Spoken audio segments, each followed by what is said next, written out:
I really gonna defile this grave for money? Of course I am! Jackpot! Ooh, it's beautiful. Come to Papa! Hey, come on, Smitty, let go! Rest in pieces. Hello! Hello! Mr. Welcome. Krabs coming and defiling more fucking bodies. They took the panty raid from us, but God help us if in 20 years, when grave robbing becomes a cultural crisis and then Nickelodeon decides that they have to pull this episode too.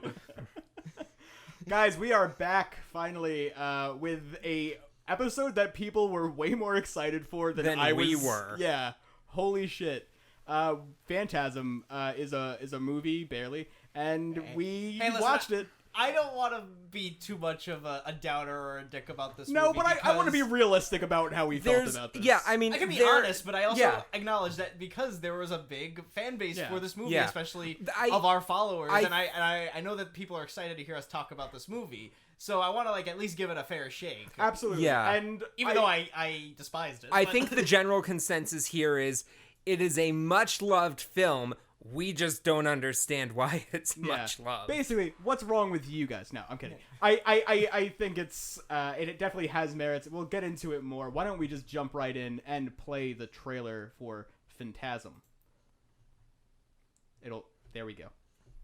It's a special preview. This is the original trailer, by the way. Phantasm. A motion picture. Phantasm. Is it a nightmare?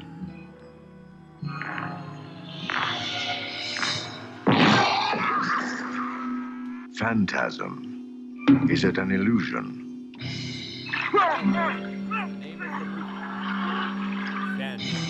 Not the bad. Phantasm. Is it an evil?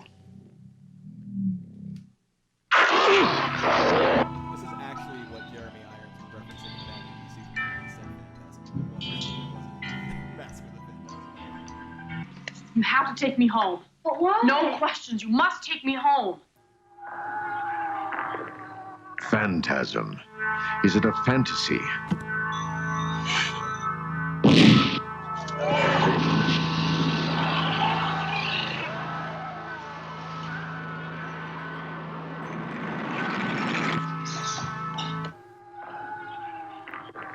Phantasm. Is it alive? There was nobody driving. Even the people who made this movie don't know what it's Phantasm. No, yeah. Could you explain to me that it was aliens at some point? Whatever it is.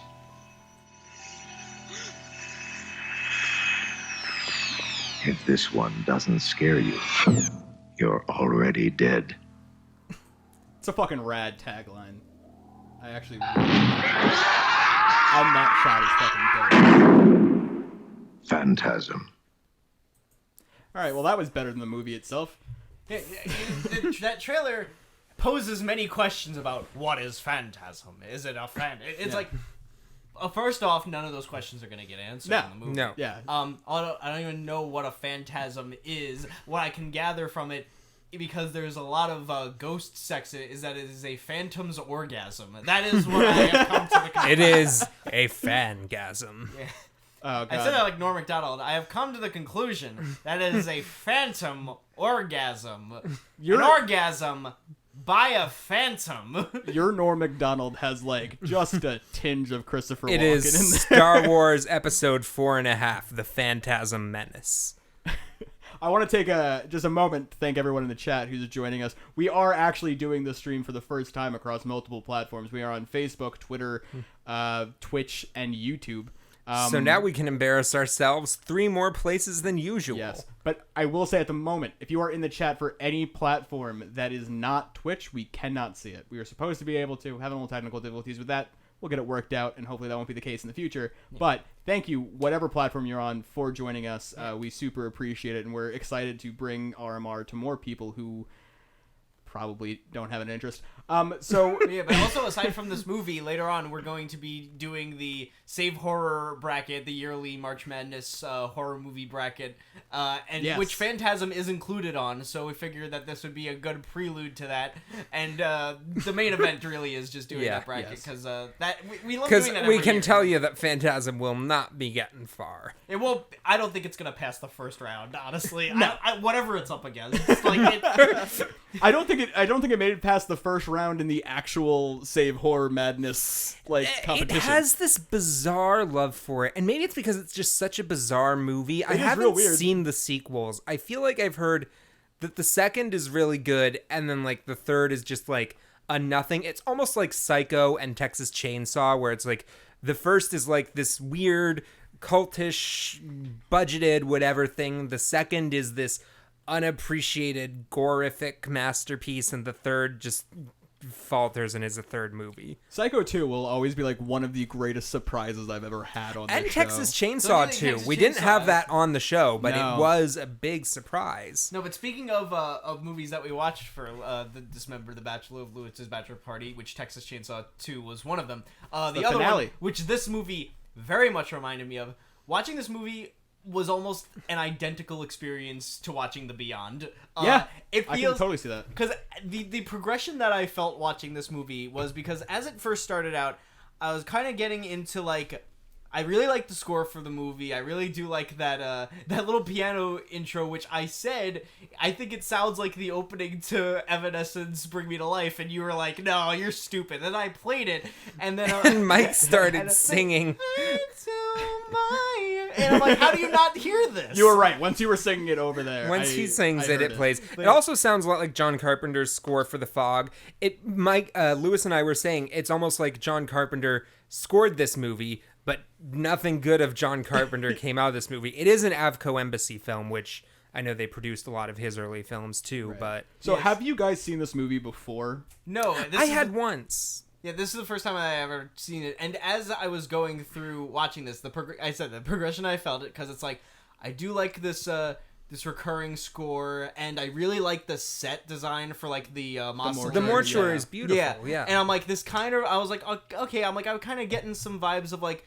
It kind of reminds me a little bit of like Suspiria with like that recurring iconic score, and then like the cleverness of the visual design of the set. It's just such a lesser one. Yeah, so that's where I first started out, and then as the movie was going on, I was like, all right, maybe this is closer to like something like early career David Cronenberg, where it's like it's kind of boring and slow, but maybe there'll be some like good gore effects and stuff to bring it up. And then by the end of it, I was like, this is like almost worse than Fulci. Like that's the progression that I felt. It feels like this weird combination between a horror movie and Star Wars. It just almost, not just because the villains look like Jawas, but which we'll get to in a second. We will get to, but I think just by like the inclusion of a child and just it feels like a horror movie that children can watch, but it wouldn't even be scary for them. It'd just be extra weird and boring. I want to just take 1 second and highlight some chat comments we have here. Jordan is kind of killing me over here. He says he asked if the tall man murdered the Furbies. Yeah, Sonny and Cher are not with us this week, and I cannot confirm or deny. The only tall man that we acknowledge in this chat is Jordan Schmidt. Is Jordan. Jordan literally could do a great cosplay of the tall man if it was ever even worthy of his talents. Oh man, I would. Yeah, dude, let's reboot Phantasm and Jordan get Jordan yeah, fuck yeah. in our fan. And also, he said a Phantom's orgasm was that Joel Schumacher's Phantom of the Opera, which is. Also beautiful set design.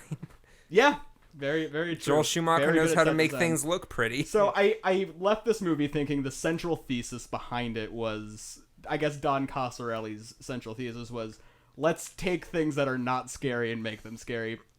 Particularly old men, balls, and Jawas. I was like, gonna these three things are the old men center are of horror. fucking terrifying. They are. I was gonna say the one about. thing when Mike said it reminded him of The Beyond. I was like, it does remind me of The Beyond. It also reminded me of Dead Silence, if just for the fact that it's some old person who looks being like creepy and looks like terrorizing these dummy. people. Yeah. Yeah. So the main character, the fucking kid in this movie. not a great performance from him. Yeah, and honestly- also, I'm gonna say it, I think this whole thing's a little bit his fault. I don't understand why he's getting so involved. Realistically, all the tall man is doing is making dead people do things for him. They're dead already. Who gives a shit? We were saying this seems like something that like would be more worthy of like a Scooby-Doo episode. Yeah. Like the gang goes to a friend's funeral and finds out bodies are being used. I have seen images By of the tall aliens. man in Scooby-Doo, some fan images. There was like a series that like happened of like Scooby-Doo with like Facing classic real horror movie monsters. like Ghostface and Freddy Krueger, and the tall man was one of them. I do not, having finished this movie, understand the Anything? Jawas and the balls, and how they relate to Phantasm. Because I also feel like that the floating ball with the spikes that stabs you in the eye, I think that has kind of like become like the iconic image. Guys, takeaway they're from not the movie. balls, they're midichlorians. They're the Sure. they're the little training balls that that you block the lightsabers But no, with. but yeah, I wish we could have like Do you remember the fushigi? The things they used to sell on like the little silver ball thing that contact juggling thing where you're like you're like, you could be "Ooh." David Bowie in Yeah. Labyrinth, and then you get it and you pay like 3 installments of $29.95 and it's just a ball, and then they're like, you fucking figure out how to make it cool. But then when you do, it's like the box from Hellraiser. Yeah. And you Dude, just ruin your life. I went to high school with someone, I guess I'll shout her out, Kate, who literally after high school joined the circus and learned contact juggling, and it is, when people learn how to do it, it looks really fucking cool. I think anything's cool when people learn how to do it. That's but not most true. People don't. Do you think murder's cool? Yes. The tall man doesn't have like that high of a body count in this movie. Like, I was kind of like waiting for him to take more victims. The first person he kills is just one of his own minions who's already dead. So, I mean, right out of the gate, like, I'm not like super threatened by this old man. And also, I guess he's super strong. His fingers are severed and they turn into flies. What is he? He can also turn into a woman He can turn into a hot blonde lady. to seduce men and kill them and then turn them into his slaves. But like really, like after, like I feel like the opportunity to kill them comes much earlier than penetration. But like she waits until like they're inside her. Yeah. To kill her. To kill him. I have no idea what the thought process behind that is. I also like don't get his MO. Like he's getting the corpses to work for him, but what are they doing? yeah, because we get that a slight hint at like the Phantasm world or whatever when that kid like looks into it and he sees this like red landscape where all of the Jawas are just like trucking along, and it's like, what are they doing there? Like, why are we not, what's going on in that world? Like, we see that and then we pop back out. Is that explored in the sequels? Do we go to Phantasm Land in the sequels at some point?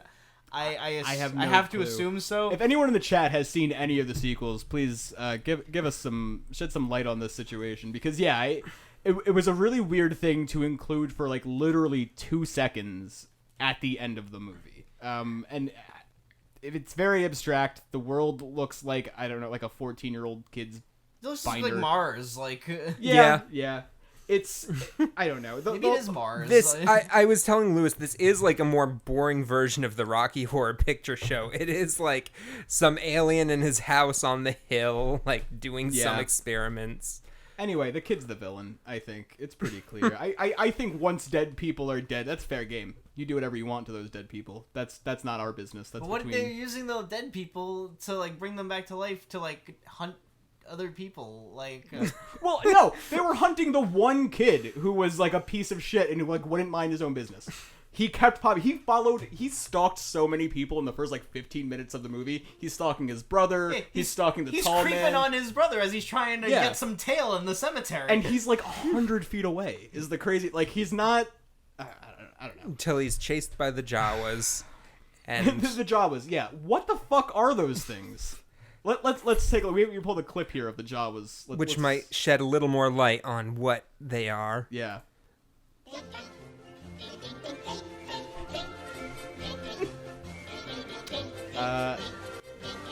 They look identical. They fight. The Itchy and Scratchy Show. I don't get them. I really, really don't get them. They also growl like dogs. And like they like howl and shit. They're like miniature zombies. But why do you want miniature zombies and not regular zombies? Did Prince like those creatures? Was he scared by them? Jordan said we're gonna get a cease and desist from Mel Brooks' lawyers, and Mark just clapped in the chat, so thank you for that. That was all Jack, by the way. What is the relationship between the? I feel like we've addressed the Jawas kind of. They're probably just dead people, right? They're just dead slaves. Or like, but like, why are they shorter? Because he has full size dead people. Because he shrinks them down because they're in those pods that are being carried on the planet. But I don't get what his overall goal is. Is it to invade Earth? Is it he's just fucking around. Just have more slaves? And he was minding his fucking business until that kid just started fucking sneaking in and shit. Yeah, I think that the real hurdle for me with this movie was trying to figure out like what the ultimate threat was, because like the movie changes like the threat and the villain and like what it is like multiple times, and I'm like, I also didn't really understand, like, again, I think it's just a question of like what is this all for, because again, it's something that is a little bit more abstract, like an Argento movie like Suspiria or something. You're supposed to just kind of take it as like being like a supernatural nightmare where things kind of don't make sense. It's either a supernatural nightmare where it's just witches, or it's just a killer. It's just some serial killer. Yeah. And this movie does kind of end with it was kind of all a dream type of ending. It was all a dream. I used to read Word Up magazine. You know what I'm saying? But they're the sequel, so it can't have been all a dream. Yeah, because we have to see the ice cream guy again. How many sequels to The Wizard of Oz have there been? Have there been sequels? There's been one. Return to Oz. Are you forgetting the very famous Legends of Oz: Dorothy's Return, which we covered on this show? Yes. Let us also if I not forgot, forget. you mean pushed out of my brain and tried so hard. Let us also not forget episode that Oz the Great Oz the Great and Powerful sets it up that it is not a dream, but in fact a real place. Maybe the whole family was just gaslighting Dorothy. Maybe. Everyone in town geared up in costumes and just did all of this for Dorothy. Do you think, like, when she wakes back up and she's talking to, like, her aunt, it's actually just three of the Munchkins stacked on top of each other wearing a turncoat? It's like the ending of Shutter Island, where it's like, or in Community season 3, where Greendale was a mental institution the whole time. I love the way that those two things are pieced together. They both have it was all a dream, they were all in an insane asylum twist ending. Very true. Do you guys like Shutter Island? I do. It is. I think that was the first Scorsese movie I ever saw.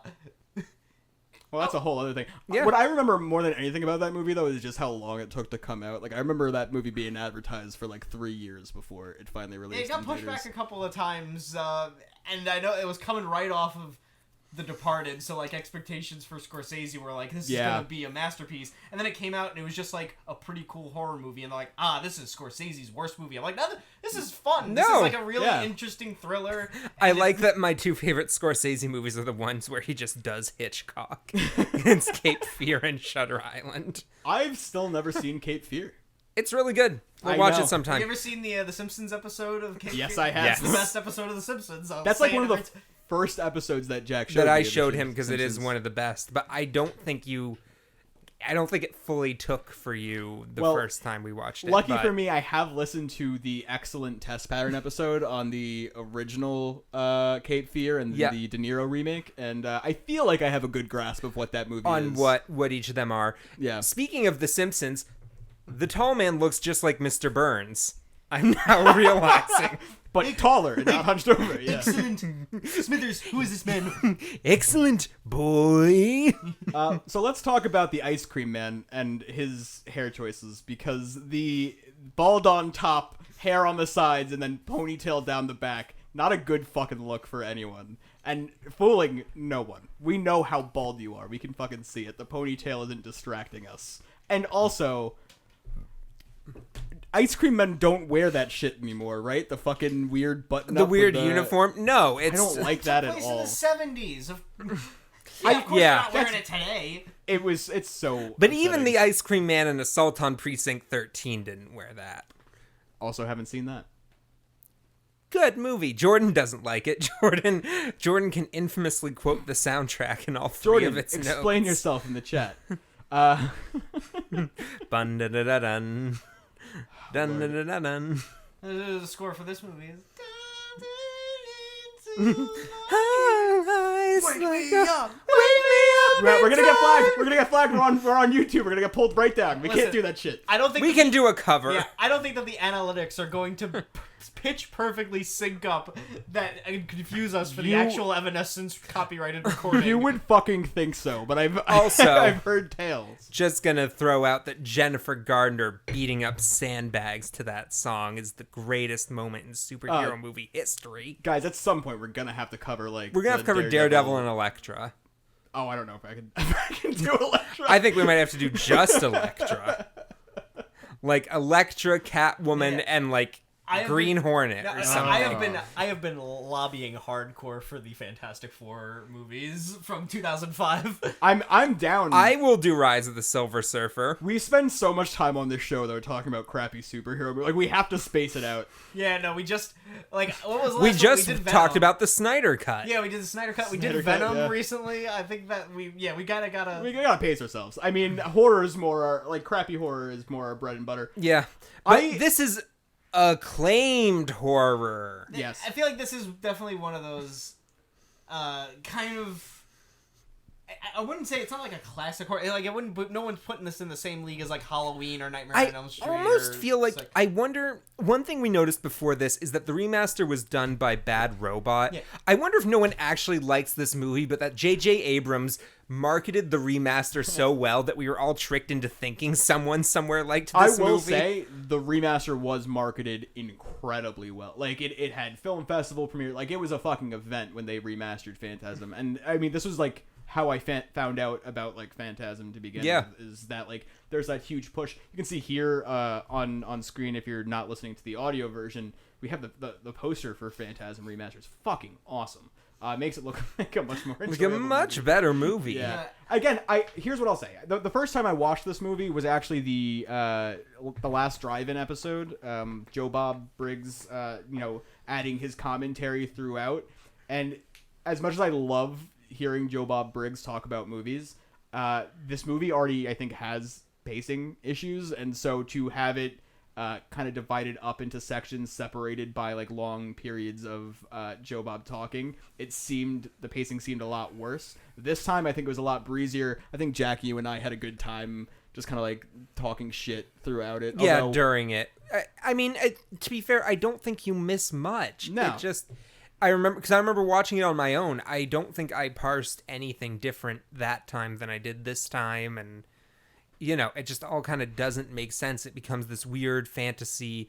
I mean, I don't think it's supposed to. I think it's just supposed to be this kind of fantasy nightmare thing, and in the end, the kid gets pulled into the mirror, Nightmare on Elm Street style, and that's all she wrote. Predated. Except it's Nightmare not. There's like Street. three more movies? Yeah. Yeah, it predated Nightmare on Elm Street. Also kind of like predated other things that we're like comparing it to, like The Beyond and stuff, and right. Hellraiser. Suspiria was earlier than this, so this felt like a Clive Barker proto kind of. Yeah, I can see thing. that. Yeah, there's definitely some of that DNA there. Although I think like you look at Hellraiser, you want to talk about like excellent like first entries in a horror franchise. Hellraiser 1 is as good.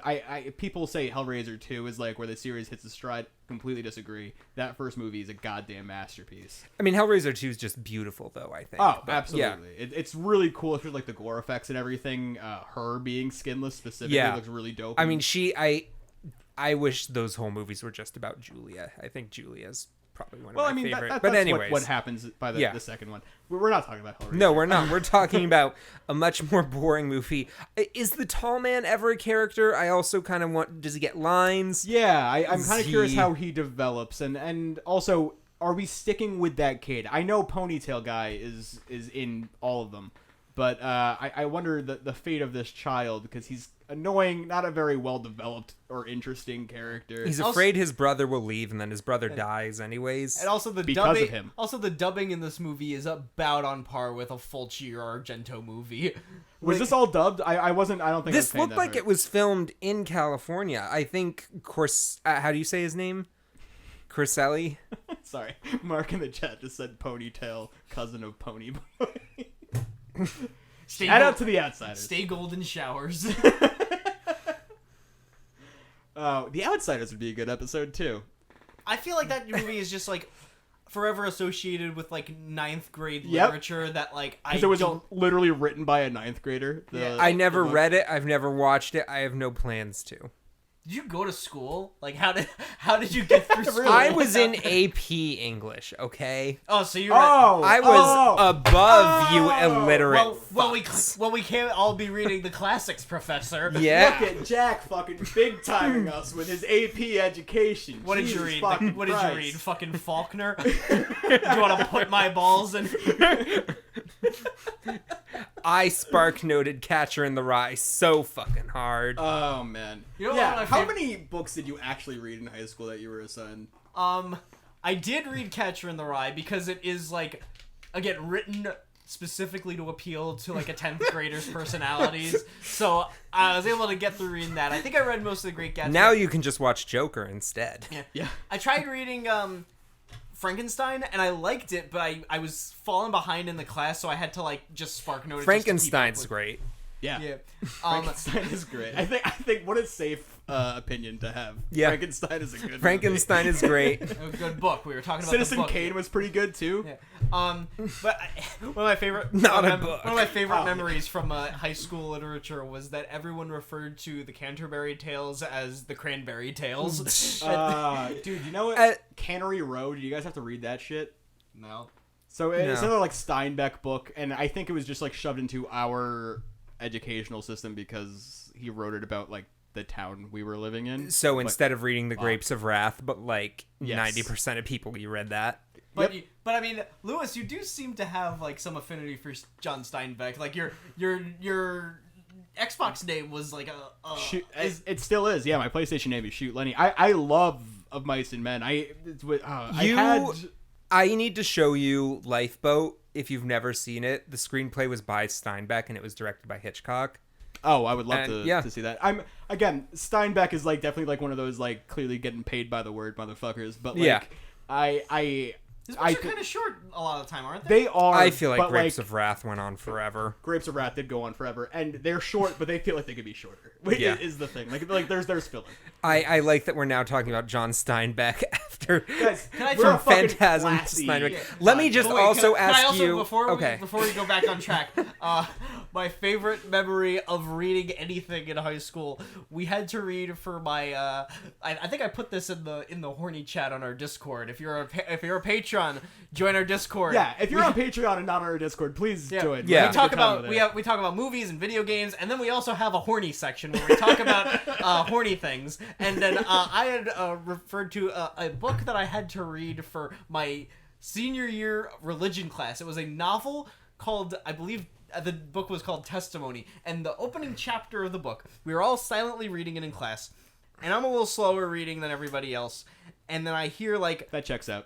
I hear very infrequent like people stifling laughter, like on this side, like, and then someone else on the other side of the room will get to that part of the book, like, and then I'm like, what are they laughing at? What's happening? And then I get to the part and I'm like, okay. The book starts with a high school, the high school principal finding a sex tape of some of his students. And the language that is used to describe the acts that he is seeing, the empurpled penis of a I'm like, Jesus. Wait, did you say empurpled? Empurpled. That's the. I shit you not. There's literally a moment. I had to read The Shining for I took a Kubrick class in college. I read The Shining. There's a moment where like King describes like a penis, and it's also like impurple. Like, who has purple penises? I've never heard the word empurpled before 2 minutes ago. Don't you just love whenever authors have to describe something sexual? Like, I saw a thing where it's like men writing women in books. She walked boobily down the street. The other thing I was going to ask you was, as journalism people, how many times did you have to read In Cold Blood? I definitely had to. One time in high school. I didn't even have to read it for. Really? I did. I had to read it for one of his classes. I And again, even in college, I had to pretend I was reading it. Yeah. I read like a couple. I read like chapters infrequently, like cutting back and forth. I also want to stay off topic really quickly. Was there ever a book you had to read more than one time? Like in school, like I had to read 1984 like 3 times, and I had to read Macbeth like 3 times. Macbeth is my favorite Shakespeare play, but I had to read. This isn't even a fucking book. They made a novella adaptation of West Side Story that we read in my elementary school and then in my freshman year of high school. Let me just say, when I think of the New Rochelle educational system, that's exactly the kind of shit I expect. So what did we learn from this class? When you're a jet on the way. All right. I had to read To Kill a Mockingbird, End of Mice and Men, I think 2 or 3 times each. And I those are 2 of my favorite books, so I guess that kind of works. Okay, is there anything about English lit in the chat? And then we'll get back to Phantasm and probably wrap it up. Sorry, I'm reading the chat comments. Jordan pointed out Grimace has a purple penis. He does. Mark then pointed out Barney has a purple penis. And then Cody came in clutch with the comment, the purple penis eaters. And Thanos has a purple penis. Thanos does have a purple penis. Oh, yeah, and a big, juicy purple butt. You remember that picture that was going around? Yeah. God damn. All right, that's my shtick. Guy, do we have any final thoughts on Phantasm? Because we haven't been talking about it for the last 5 minutes. I think we get. I should be nicer. People do like this movie. There's cool cinematography in it. There's that shot of the kid in the bed and then the tall man standing over him with the 2. I fucking love that shit so much. All the stuff in the mausoleum looks awesome, except for when they get into like the Apple store that the tall man opened up in his mausoleum and they accidentally like fall into Hell World for like a minute. Hell World isn't that scary. I also do like the again, we'll go back to like the famous shot of like when the silver ball thing stabs the guy in the eyes. Like it does look kind of corny and cheap and fake, but like it was weird that stuck with me was that like I've never really see this in movies is that when people die they just empty their bowels, like he just like a big pile of piss just falls out of his leg after he gets stabbed, and I'm like, that's a thing I never really see in movies, which also I also feel that like maybe like South Park and Family Guy really convinced me that was like, you know, I'd be seeing a lot more of that. Is it piss or is it because he's an alien? Because remember the tall man also has yellow goop. That's what I assumed it was, but he's also bleeding red when it stabbed him in the eyes. That's true. So you're probably right. But he was already dead, so... He was pissing on the floor. Does he need to drink, though, when he's dead already? Was this leftover pee from when he was alive? I want to know the logistics. What's going on with that dead guy's dick? When you're dead all the way. From your Except in this movie, that's not the case at all. Dead guy's dick is, again, my favorite Pirates of the Caribbean movie. All right. Can you stop destroying my home? I swear to God. I also think my favorite Pirates of the Caribbean character is Davy Bones. Do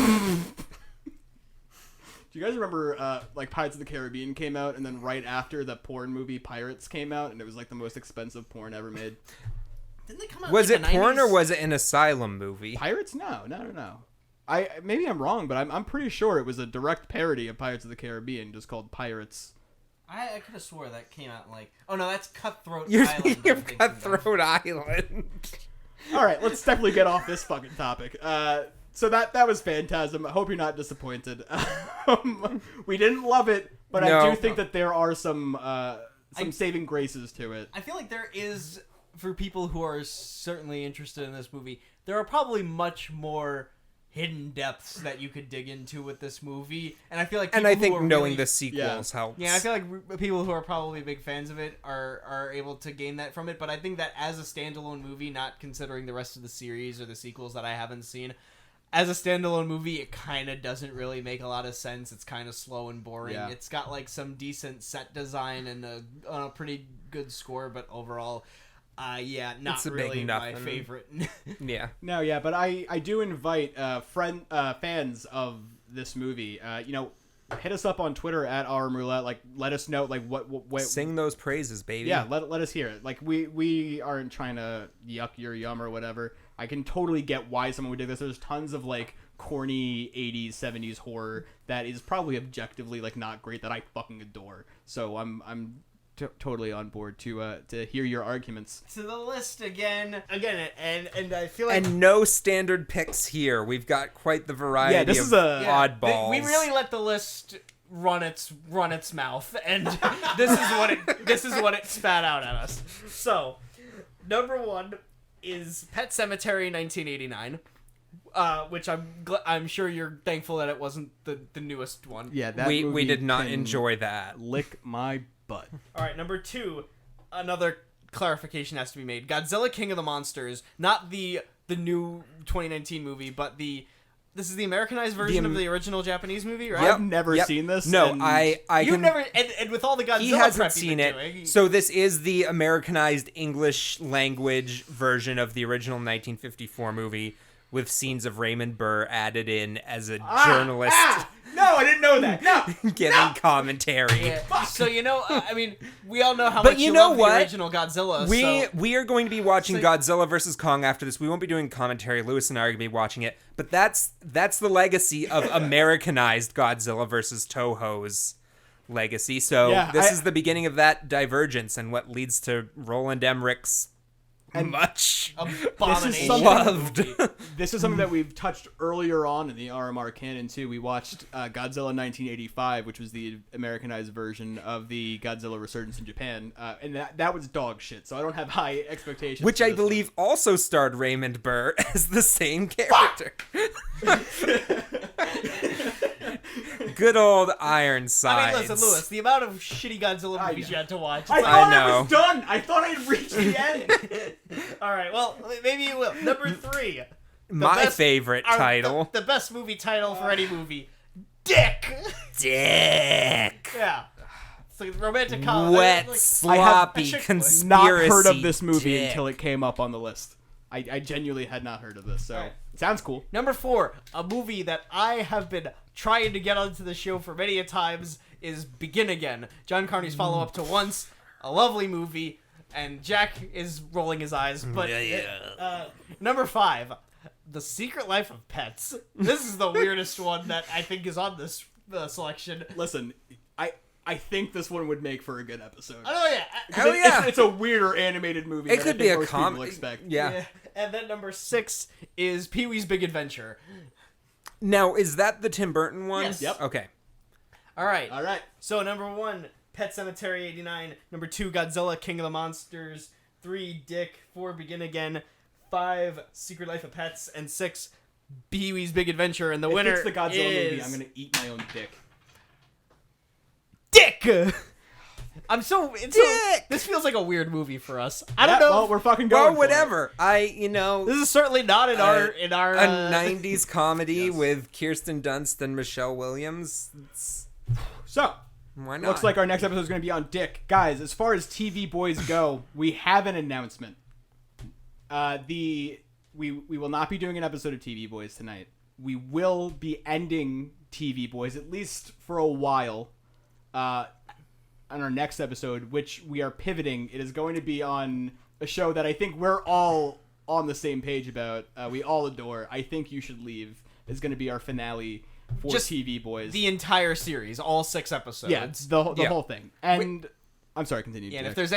if there's any show to be the finale for TV Boys, we always pitch that it would be we do the whole series of this. It's literally just gonna be us reciting the sketches. This is literally why you're ending it, not because like people aren't watching No. it or because of anything. Just We because just we wanna want talk. to do. So patrons, we are ending TV Boys, but we think we have a pretty fun replacement for it.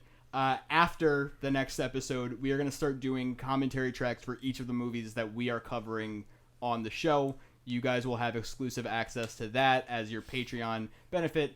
And I think a lot of it comes from, we had such a great fucking time doing the Snyder Cut stream. I think we had a better time than we were expecting for watching a 4-hour-long movie. And 3, change it up. Try something new. I think we've dabbled in commentaries before. We've gone a little too weird with it. But I think having a companion piece to our show as our Patreon bonus content is something interesting and special. So hopefully you guys will keep in touch with us. Let us know how you guys are digging this stuff, how you like the changes, anything you want adjusted or anything else you might want to see. Let us know on patreon.com/rmroulette to get access to these commentaries. $5 tier will get you there, baby, and it's gonna be awesome. And also, starting at the $1 tier, you can get in our patron Discord, which we're fucking loving. We're having a great time. We got the homies, Jordan, Mark, Cody, fucking Mondo's in there. Pete is hanging out with us now. It's fucking great. It's a fucking party. That's nice. Yeah, awesome. We're loving it. I think I'm finally going to start getting active in it. Yeah. I've been lax. I've been moving. But He's been a things busy are boy. calming down. Get Jason in the chat. Yeah, fucking get Jason in there. What the fuck? I don't think we need that. We need that.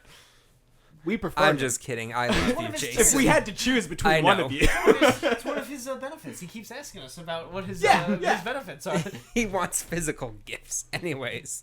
We'll give him nice, gentle little kisses on the cheek next time we see him. That's Yeah. his Patreon. It's exclusive to Jason. All right, guys, plug it up. I am Jack on 35mm on Instagram, Jack Patterson on Letterboxd. I am RMR Cyborg Mike on Twitter, Instagram, and Letterboxd. Hell yeah. I am at Louis J. Otero on Twitter, at RMRouletteLewis on Instagram. Also, Sarah, my wife, and I are on an episode of James Dean's awesome new podcast that he's doing with the homie from Bed, Movie Night, called The Film Hacks. We talk about the process of making our short documentary Part of Your World. That should be coming out in the next couple weeks or so keep an eye out for that. It's also listen to the whole back catalog. They're doing it's such an interesting, cool show. Just listening to indie filmmakers talk about how they made their shit. That's always super valuable. And if you have any desire to make stuff yourself in any capacity, I can't recommend checking it out enough. You can also find us all on Twitter at RMRoulette. You can find us again on Patreon at patreon.com/RMRoulette, on Twitch, twitch.tv/RMRoulette. You can go to YouTube and search Random Movie Roulette, subscribe to us there, get the edited versions of these episodes when we upload them, along with some cool exclusive YouTube content that we are currently working on. We had to pivot our Godzilla video, so it's a little late, but it's coming and it's going to be pretty cool. So I really hope you guys keep an eye out for that one. I didn't watch 7 Kong movies in a row for nothing. So. And I didn't watch 18 fucking Godzilla movies for nothing. So something will come of it. Yeah, guys, thank you so much for joining us. This has been Random Movie Roulette. We will be back in 2 weeks with a brand new episode on Dick. and a brand new and final episode of TV Boys. We love you. We all recommend watch all of I Think You Should Leave if you haven't already. To It's catch up with amazing. it. And I'm pretty follow sure the people who listen to this show Oh, yeah. have already seen it, so we don't have to worry about that. Thank you guys so much for joining us live in the chat. If you're there, Mark, Jordan, Cody, thank you. If you're joining us on our other platforms, wow, that's fucking incredible. It means the world to us. I hope you'll continue tuning in because we're going to continue broadcasting over there. We'll see you in a couple weeks, guys. Goodbye.